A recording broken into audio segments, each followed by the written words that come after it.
নিৰ্বাচনৰ পূৰ্বে দল ত্যাগ কৰিছে ইজনৰ পাছত সিজনে 500ৰো অধিক নেতা কৰ্মীৰ লগতে মন্ত্ৰীয়ে বিজেপি দল ত্যাগ কৰিছে ইয়াৰ পাছতে চিন্তিত হৈ পৰিছে বিজেপি যেটো সমাগত নিৰ্বাচনৰ পূৰ্বে খহিছে বিজেপিৰ ভেটি আমি লৈ আহিছো বিশেষ খবৰ হাৰিয়ানাৰ বিজেপিৰ বাবে চিন্তাৰ খবৰ হঠাৎ থানবান হৈ গল বিজেপিৰ ভেটি এটা ডাঙৰ খবৰ ৰাজনৈতিক মহলত হাৰিয়ানাত 500ৰো অধিক মন্ত্ৰী নেতা তথা বিজেপিৰ দলৰ কৰ্মীয়ে দল ত্যাগ কৰিছে আনুষ্ঠানিকভাৱে দল ত্যাগ কৰিছে তেওঁলোকে বিধানসভা নিৰ্বাচনৰ পূৰ্বে কেন্দ্ৰত হাহাকাৰ পৰিস্থিতি এটা ডাঙৰ খবৰ এই মুহূৰ্তত দেশৰ ৰাজনীতিত এটা ডাঙৰ খবৰ শাসনত থকা বহু মন্ত্ৰী এৰিছে বিজেপি দল আৰু গেৰুৱা দল ত্যাগ কৰিছে বহু মন্ত্ৰীয়ে হাৰিয়ানা নিৰ্বাচনৰ প্ৰথমখন তালিকা ঘোষণা হৈছে আৰু সেই তালিকা ঘোষণাৰ পাছতেই বিজেপিত ভাঙন আৰম্ভ হৈছে প্ৰাক্তন মন্ত্ৰীৰ লগতে বহু দলীয় কৰ্মীয়ে নিজৰ দলক লৈ অসন্তুষ্টি প্ৰকাশ কৰিছে আৰু দল ত্যাগৰ সিদ্ধান্ত লৈছে আনুষ্ঠানিকভাৱে 500ৰো অধিক মন্ত্ৰী নেতা কৰ্মীয়ে দল ত্যাগ কৰিছে মন্ত্ৰী ৰঞ্জিত সিং বিধায়ক লক্ষ্মণ দাসৰ দল ত্যাগৰ পাছতে দলত লাগিছে খলকনি প্ৰাক্তন মন্ত্ৰী কৰণ কম্বোজে মুখ্যমন্ত্ৰীৰ বিৰুদ্ধে আনিছে ভয়ংকৰ অভিযোগ নিৰ্বাচনৰ পূৰ্বে মুখ্যমন্ত্ৰীৰ গাদী খহাই দিয়াৰ ভৱিষ্যতবাণী দিছে কৰণ কম্বোজে ইয়াৰ পাছতে সৃষ্টি হৈছে তীব্ৰ প্ৰতিক্ৰিয়াৰ হাৰিয়ানাত বিজেপি চিন্তিত হৈ পৰিছে পদত্যাগ কৰা সকলৰ ভিতৰত আছে অৰ্ধ শতাধিক বিধায়কৰ লগতে মন্ত্ৰী 500ৰো অধিক বিধায়ক মন্ত্ৰী দলীয় কৰ্মীয়ে বিজেপি ত্যাগ কৰিছে শক্তি মন্ত্ৰী ৰঞ্জিত সিং ৰাজ্যিক মন্ত্ৰী বিখম্বৰ সিং বিধায়ক লক্ষ্মণ লাপাৰু পদত্যাগ কৰিছে অমিত জৈন ৰামেশ্বৰ গিল দৰ্শন গিৰি মহাৰাজ আদিত্য চৌতালা সাবিত্ৰী জিন্দালে পদত্যাগ কৰিছে দীৰ্ঘদিন ধৰি দলত সেৱা আগবঢ়াই দলৰ পৰা বঞ্চিত হৈছিল এওঁলোক আৰু দলৰ বিৰুদ্ধে দল ত্যাগৰ পাছতে কেতবোৰ অভিযোগ আনিছে বিজেপিৰ খহনীয়াৰ পাছতে ক্ৰমাৎ শক্তি বৃদ্ধি পাইছে কংগ্ৰেছৰ আৰু হাৰিয়ানাত বিজেপিৰ ভেটি খহিছে বিজেপিৰ পদত্যাগৰ জোৱাৰ উঠিছে পদত্যাগৰ অধিকাংশ মন্ত্ৰী বিধায়কে যোগাযোগ কৰিছে কংগ্ৰেছৰ সৈতে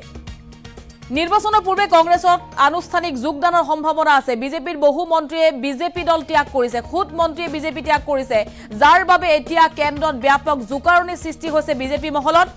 আৰু হাৰিয়ানা নিৰ্বাচনৰ পূৰ্বে বিজেপিত খহনীয়া 5 অক্টোবৰত হ'বলগীয়া হাৰিয়ানা নিৰ্বাচনৰ পূৰ্বে যেন বিজেপি হঠাৎ ধুলিসাৎ হৈছে বিজেপিত খহনীয়া আৰম্ভ হৈছে হঠাৎ থানবান হৈ গৈছে হাৰিয়ানাৰ বিজেপিৰ ভেটি ইয়াৰ পাছতে কেন্দ্ৰত চিন্তিত হৈ পৰিছে বিজেপি দল কিয়নো শাসনত থকা বহু মন্ত্ৰী এৰিছে বিজেপি হাৰিয়ানা নিৰ্বাচনৰ প্ৰথমখন তালিকা প্ৰকাশ কৰা হৈছে আৰু সেই প্ৰথমখন তালিকাৰ প্ৰকাশৰ পাছতেই বিজেপিৰ প্ৰতি ক্ষোভ উজাৰিছে মন্ত্ৰী নেতা বিধায়কসকলে ক্ষোভ উজাৰিছে বিজেপি দল ত্যাগ কৰিছে নিৰ্বাচনৰ প্ৰথম তালিকাৰ পাছতে বিজেপিত খহনীয়া হৈছে বিজেপিত ভাঙন আৰম্ভ হৈছে ইয়াৰ পাছতে চিন্তিত হৈছে বিজেপি প্ৰাক্তন মন্ত্ৰীৰ লগতে বহু দলীয় কৰ্মীয়ে নিজৰ দলক লৈ অসন্তুষ্টি প্ৰকাশ কৰিছে দলীয় নীতিক লৈ অসন্তুষ্টি প্ৰকাশ কৰিছে আৰু পদত্যাগ কৰিয়ে দলৰ বিৰুদ্ধে ক্ষোভ উজাৰিছে প্ৰাক্তন মন্ত্ৰীৰ লগতে বহু দলীয় কৰ্মীয়ে মন্ত্ৰী ৰঞ্জিত সিং বিধায়ক লক্ষ্মণ দাসৰ দল ত্যাগৰ পাছতে সৃষ্টি হৈছে ব্যাপক খলকনিৰ আৰু প্ৰাক্তন মন্ত্ৰী কৰণ কম্বোজে মুখ্যমন্ত্ৰীৰ বিৰুদ্ধে আনিছে ভয়ংকৰ অভিযোগ নিৰ্বাচনৰ পূৰ্বে মুখ্যমন্ত্ৰীৰ গাদী খহাই দিয়াৰ ভৱিষ্যতবাণী কৰিছে আৰু জানিব পৰা মতে পদত্যাগ কৰা সকলৰ ভিতৰত আছে অৰ্ধ শতাধিক বিধায়কৰ লগতে মন্ত্ৰী শক্তি মন্ত্ৰী ৰঞ্জিত সিং ৰাজ্যিক মন্ত্ৰী বিখম্বৰ সিং বিধায়ক লক্ষ্মণ লাপাৰে পদত্যাগ কৰিছে অমিত জৈন শামেশ্বৰ গিল দৰ্শন গিৰি মহাৰাজ আদিত্য চৌতালা সাবিত্ৰী জিন্দালে পদত্যাগ কৰিছে দীৰ্ঘদিন ধৰি তেওঁলোকে বিজেপি দলৰ হৈ কাম কৰি আহিছিল বিজেপি দলত বহু গুৰুত্বপূৰ্ণ তেওঁলোকে ভূমিকা পালন কৰি আহিছিল কিন্তু নিৰ্বাচনৰ প্ৰথমখন তালিকা প্ৰকাশ কৰাৰ পাছতে দলৰ প্ৰতি অসন্তুষ্টি তেওঁলোকে প্ৰকাশ কৰিছে আৰু যাৰ বাবে 500ৰো অধিক নেতা কৰ্মী মন্ত্ৰীয়ে বিজেপি দল ত্যাগ কৰিছে বিজেপিৰ খহনীয়াৰ পাছতে ক্ৰমাৎ শক্তি বৃদ্ধি পাইছে হাৰিয়ানাৰ কংগ্ৰেছৰ কিয়নো পদত্যাগ কৰা অধিকাংশ মন্ত্ৰী বিধায়কে কংগ্ৰেছৰ সৈতে যোগাযোগ কৰিছে আৰু নিৰ্বাচনৰ পূৰ্বে কংগ্ৰেছত আনুষ্ঠানিক যোগ দিয়াৰ সম্ভাৱনা আছে কংগ্ৰেছৰ তৰফৰ পৰা উষ্ম আদৰণি তেওঁলোকক জনোৱা হ'ব আৰু যাৰ বাবে এতিয়া ব্যাপক জোকাৰণি সৃষ্টি হৈছে বিজেপি মহলত কিয়নো 5 অক্টোবৰত হ'বলগীয়া হাৰিয়ানাৰ বিধানসভা নিৰ্বাচনৰ পূৰ্বে যেন বিজেপি ধুলিসাৎ হৈছে আৰু দেশৰ ৰাজনীতি কপোৱা এটা খবৰ কিয়নো একেলগে বিজেপিৰ 500ৰো অধিক মন্ত্ৰী বিধায়কসহ বিজেপি কৰ্মীয়ে পদত্যাগ কৰিছে আৰু হাৰিয়ানা নিৰ্বাচনৰ পূৰ্বে বিজেপিত লাগিছে হাহাকাৰ কংগ্ৰেছৰ বাবে আহিছে ভাল খবৰ কিয়নো বিজেপি দল ত্যাগ কৰা একাংশ মন্ত্ৰী একাংশ বিধায়কে বা দলীয় কৰ্মীসকলে কংগ্ৰেছৰ সৈতে যোগাযোগ কৰিছে এজন দুজন নহয় 500ৰো অধিক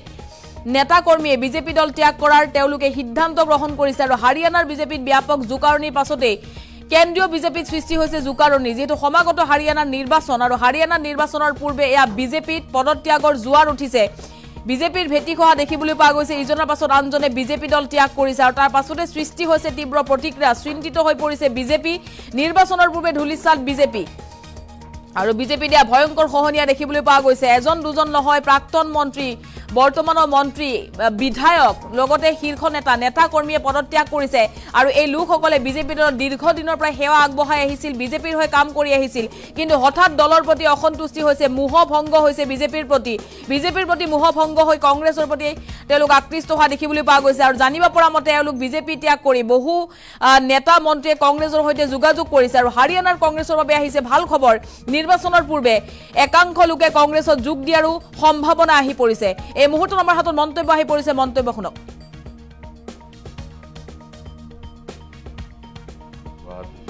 हमारी तीसरी चौथी पीढ़ी है जो शुरू से भारतीय जनता पार्टी के पहले जनसंघ था और जनसंघ के समय के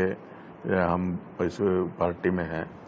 और जिस प्रकार से पूरी मेहनत और पूरी लगन के साथ पार्टी में काम भी किया। ये नहीं मैं कहता, पार्टी ने भी सम्मान दिया। 2014 में मेरे को चुनाव लड़वाया और मैं उस समय जीता, जीतने के बाद मंत्री भी बनाया। लेकिन मेरी लड़ाई एक है कि जो आज भारतीय जनता पार्टी जो अनुशासित पार्टी कहे जाने वाली पार्टी थी, आज उसमें कांग्रेस का कल्चर आ गया। ये बताइए कि कल ज्वाइनिंग करवा रहे हैं कुछ लोगों को, उन लोगों को जिन्होंने पूरे प्रदेश में जो है ना नुकसान करवाया, पूरे प्रदेश की व्यवस्था जो है ना छीन बीन करने का काम किया, कल ही उन लोगों को ज्वाइन करा करके और शाम को उनको टिकट दे दी गई। और मेरे जैसे व्यक्ति जो निरंतर 5 साल से जो ओबीसी मोर्चे का प्रदेश का कार्यभार भी संभाल रहा था मैं, तो उसको लेकर के मैं 5 साल तक जैसे मैंने पूरे प्रदेश में मेहनत की है और ओबीसी समाज को ज़्यादा से ज़्यादा भारतीय जनता पार्टी के साथ जोड़ने का काम किया है। अभी भी इस चुनाव के निमित्त हमने टोलियां बनाई हुई थी, सामाजिक टोलियां, 150 हमारी टोलियां चली हुई। आज उन्होंने अपनी गाड़ियां भी ज़्यादातर लोगों ने वापस कर दी हैं, वो भी अपने सब घर पे बैठ गए हैं। और मेरा सिर्फ जो है ना विरोध इस बात को लेकर के है कि जिस आदमी को यहाँ से रदौर से टिकट दी गई, 2019 में यही आदमी था जिसने जो है ना मेरा खुल करके विरोध किया था। उसके ऑडियो वायरल हुई थी, मीडिया में वो सारी सार्वजनिक हुई थी, मीडिया के लोगों ने खूब उसको उस समय चलाई थी और पूरे प्रदेश ने उन चीज़ों को सुना था। और उस समय वो पार्टी छोड़ करके भी भाग गया था। उस समय हमारे जो प्रदेश के अध्यक्ष थे ओपी धनखड़ जी, उन्होंने तुरंत उनका इस्तीफा स्वीकार करके और उनको जो है ना पार्टी से निष्कासित कर दिया गया था। और 5 साल तक वो व्यक्ति हमें गालियां देता रहा, 5 साल तक हम उसकी बकवास सुनते रहे। पार्लियामेंट के चुनाव में उसने प्रधानमंत्री को भी नहीं छोड़ा, जो प्रधानमंत्री आज पूरी दुनिया के अंदर जिनका नाम पूरे मान सम्मान के साथ लिया जाता है, पूरी दुनिया जिनकी बात को मानती है, उस प्रधानमंत्री के ऊपर भी जिस प्रकार से पार्लियामेंट के चुनाव में उसने छींटाकशी करी। और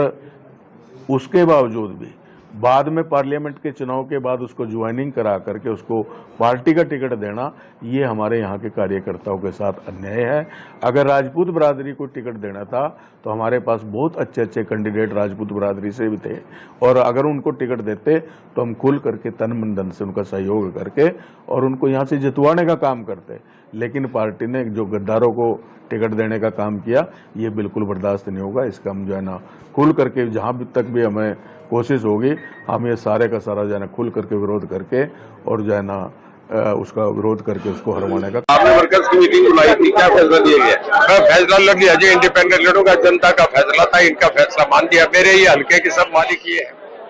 ये वर्कर्स का फैसला या आपका फैसला? वर्कर का फैसला। तो आप भाजपा के नेताओं से आपकी बातचीत चल रही थी सुबह से? क्या ऑफर्स भी दी गई? नहीं, मैं रहा हूँ उनके साथ, पर उसके बाद टिकट के होने के बाद से फैसला मेरा हो गया कि मंत्री पद भी है आपके पास? हाँ है, इस्तीफा दे दिया। अब दोगे? आज सुबह इस्तीफा दे दिया। इस्तीफा दे दिया। तो कब नॉमिनेशन कब फाइल करेंगे आप? नॉमिनेशन अभी 8 तारीख को तय करेंगे। कौन सी विधानसभा क्षेत्र से? रानिया विधानसभा से।